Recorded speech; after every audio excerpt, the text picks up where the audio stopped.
Urdu stories کی videos میں ایک دفعہ پھر سے خوش آمدید۔ چلے تو سٹارٹ کرتے ہیں۔ گھڑی میں 3 سوئیاں ہوتی ہیں جن میں ایک سوئی سیکنڈ والی سوئی کے نام سے مشہور ہے۔ یہ سیکنڈ والی سوئی اپنا وجود تو رکھتی ہے مگر اس کا ذکر کہیں نہیں کیا جاتا۔ سبھی یہی کہتے ہیں کہ 10:15 ہو گئے ہیں۔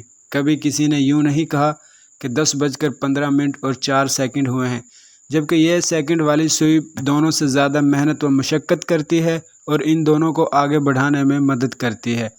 ہماری زندگی میں بہت سارے لوگ اسی ہی سیکنڈ والی سوئی کی مانند ہوتے ہیں، جیسے کہ ہمارے والدین، استاد کرام، جن کا ذکر تو کہیں نہیں ہوتا لیکن ہمارے آگے بڑھنے میں ان کا کردار ضرور ہوتا ہے۔ اللہ پاک ہمارے والدین کو، استاد کرام کو اپنے حفظ و ایمان میں رکھے۔ اور ہمیں اس کہانی سے کیا سبق ملا؟ آج کی ہماری ویڈیو کا اختتام ہوا۔ ملتے ہیں نیکسٹ ویڈیو میں۔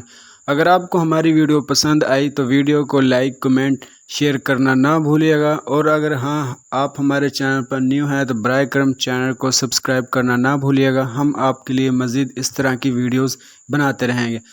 اردو سٹوریز کا نیو چینل ہے، آپ کی تھوڑی ہمیں سپورٹس کی بھی ضرورت ہے۔